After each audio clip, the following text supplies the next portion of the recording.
What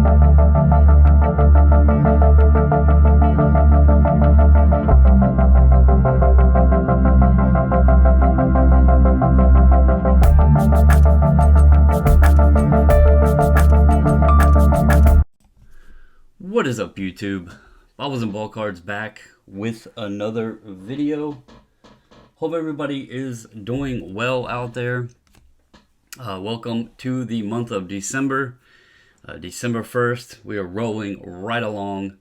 If you see on the screen here, this big Pokemon thing, it is a holiday advent calendar. The wonderful Mrs. Bobbles picked this up.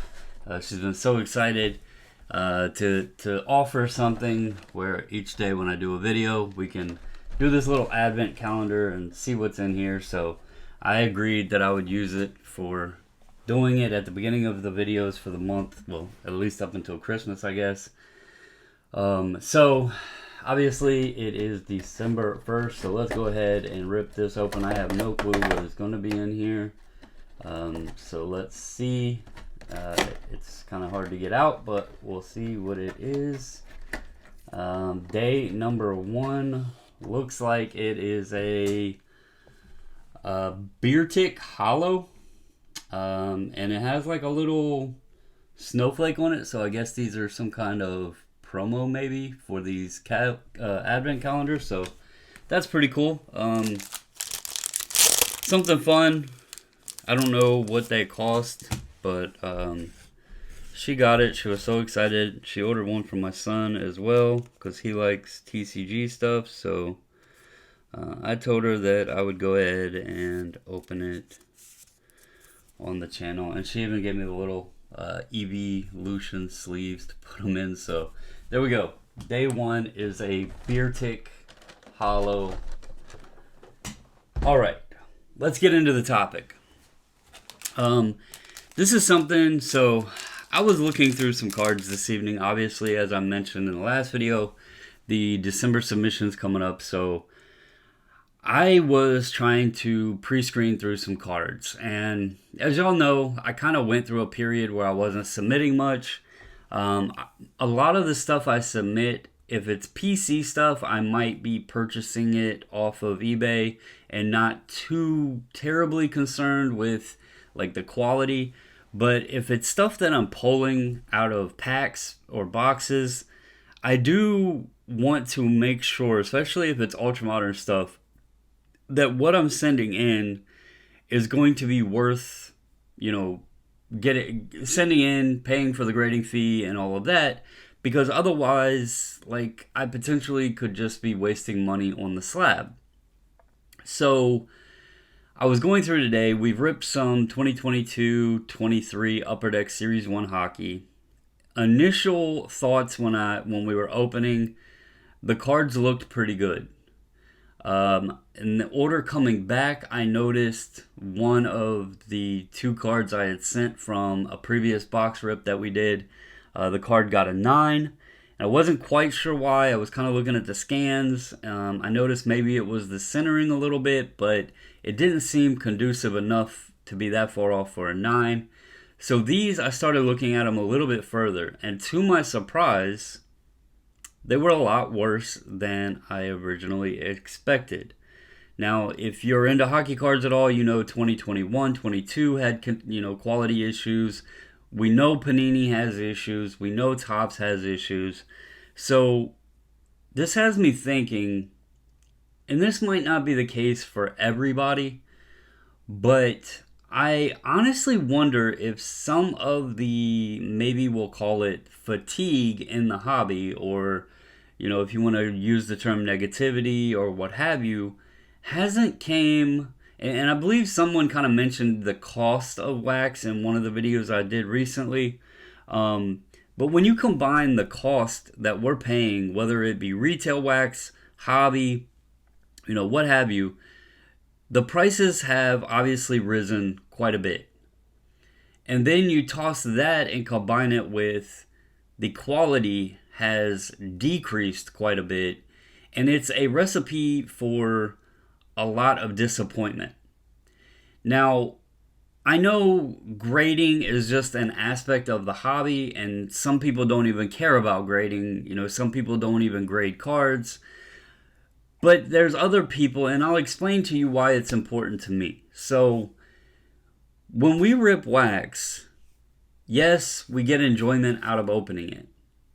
But in order to continue that enjoyment, I've always said I sell cards to make money to buy cards. That includes wax. So if I'm unable to create a return on cards I don't want or duplicates or what have you, that makes it very difficult for me to afford to buy more. And, the wax prices people have resorted to even saying, well, just buy singles. But now we're at the point where it's even risky to buy singles online, unless it's strictly PC stuff. But then you're putting out money without creating some sort of way to have a return. So it's a very interesting time period right now because it's very difficult with the way the values are in graded cards, where basically unless you get a 10, you may see zero return overall in terms of value. It's become a very risky situation, very tough to actually create any return on spending for your grading fees and that sort of thing. So it's a tricky period, and I'm wondering if this isn't causing some of the issues that we've noted going on. There's a good chance that demand has decreased a bit in grading, within all of the grading companies. That would also play into some of this. You got all these companies that have ramped up and, expanded and hired staff and everything else. But if cards just aren't worth sending in to be graded, then that alone, not just the economy, not just people leaving the hobby, but that alone can put a strain on these grading companies. And, it's not one particular company that's in the wrong here. I mentioned Upper Deck, and I'll show you guys kind of what I'm talking about. I was super excited to hit this. It's a new insert set called Population Count. If you're not familiar with the old wild card stripes, this is a play off of those, except in these, when it says population count 50, it literally means there's only 50 of these. Now, this is Matt Boldy. He's one of the top rookies to get out of the product. A population count of only 50. They go up to 1,000. Nice card until I looked at it today and noticed there is a huge scratch right across his face. Very, very, very disappointing. Okay? Awesome card. Again, hit one of the probably two top rookies in the product, a low numbered out of 50, and there you have it. Big scratch across his face. Next one here, Matty Beniers. I've told you guys the missus has been enjoying watching the Kraken, collecting the Kraken. We were excited. We got two Matty Beniers. Was hoping to send one in. We don't really care about the grade, but I don't want to just spend money to get a slab on something if it's going to be a terrible grade. So we were hoping that she could have a 10 in the collection. I have my Jason Robertson Young Gun in a 10. But once again, looking at the card initially, it looks pretty good. Everything looks pretty solid on it. And then I got it under the light, and there is a line all the way across the card. Like, literally a pretty good gash, so to speak, all the way across the card. The other one, it has another line similar. It's just above where that one's located. Not quite as deep and noticeable. So I guess that's going to be the one that I have to settle on. But it's almost getting to the point where I guess, you might just have to, if you want graded, you might have to buy the grade you want because it's becoming a huge risk. Let's look at some of the Panini issues. I only grabbed a couple. There, I have probably hundreds of examples. I don't even know how many I have. Look at that on an optic. I mean, that is a massive wrinkle. And there's small ones that sometimes people miss. They get a card back, they get a 6, they don't know why. This is one that's easy to show there. But there's a massive Panini wrinkle. There's some that are smaller. That would grade a 6 or lower, right? Let's look at this here. Here's another common issue with Panini. Look at the outlines, like the shadow, the ghost shadow. I mean, that's terrible. And these products are not cheap anymore. And this is what we're getting out of it, you know. And I don't expect everything to be gem mint, but it's almost like they've rose the price up. They've printed the stuff to the high heavens, and they have given complete zero care about what is actually going in these products. Here was a Young Gun Clear Cut that I recently opened from a box the missus bought from 2020. I mentioned earlier 2020 was bad. I don't know if you can tell. I'll slide it in here and push it over. But if you look, this card is literally cut at an angle. A complete angle on this side. It's an acetate card, and you can see the gap there. It should not be that wide in a penny sleeve. Complete angle cut of a clear cut. These are like case hits. So imagine getting the case hit. Now, this guy isn't very good, so it's not like a huge thing, but a case hit, Young Gun Clear Cut, boom. Cut all crooked. This here, Topps first edition. Now, Wander didn't turn out to be the greatest, or so far anyway, I should say. But these first edition boxes, Topps charged what, $400 or something like that? And then you get the guy that everybody's, that you're looking for. Look at the centering on this thing. I mean, there's better centering in the 60s, and it was bad back then. With the technology today, I just did the interview with Tag, and they're sitting there using, NASA telescopes and high-tech machinery to grade cards, and yet the manufacturers are, I don't know who's programming to cut them.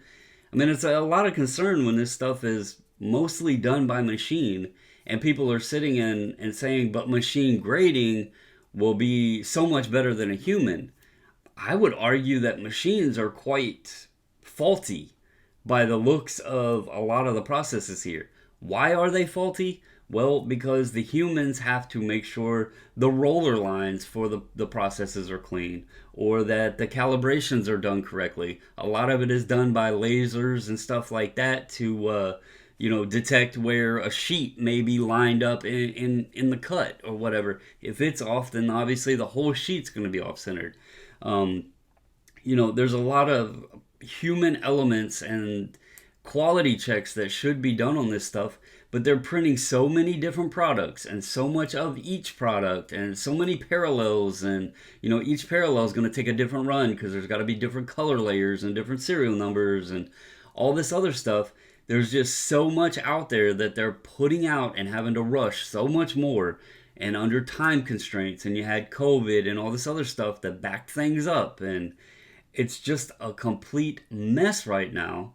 But because of the money involved in it, the prices just keep going up. We got 2022 Topps Chrome Update in hobby form now on a pre-order at like $2,000 a case or something like that. It's insane. Topps Chrome Update used to be $15 for a mega box. And now we have $150 plus hobby boxes that likely are going to be just a few, just more packs than what a Target mega box of Chrome Update used to be. So, I don't know, man. I really think this is part of the issue, though. I love this hobby. I love collecting, but I love opening packs. And it's fun until you see all of the issues with this. I was talking to Carlos earlier, and I told him, I was like, it's sad that today it's almost easier to hit the card you want. The really tough part now is getting it in good condition. That's like the toughest part. You can go buy a box, and I really think your odds of getting good quality cards is lower than you actually hitting the card you want today. So, Let me know your thoughts. What's been your luck with opening product? Has it been good, bad, indifferent? Obviously, something's got to be good out there because, stuff is still getting, good grades. And again, I'm not expecting everything to come out of the pack and be gem mint. But at the same time, it's essentially what it takes. And again, I also don't want to sell this stuff to other people because if it's not graded and you put it on eBay, then, people's going to complain and file a return and everything else about, oh, this isn't gem mint perfect quality. Well, yeah, that's because hardly any of it is, guys. So it's really difficult right now. I don't know. But anyway, comment down below. Let me know your thoughts. Is the wax, the quality, the prices, all of that, is that a big issue in the hobby today? Or are people just over it? So that's all I got for you guys. Hope you have a wonderful Thursday evening. As always, stay safe, stay healthy, and until the next video, I'm out.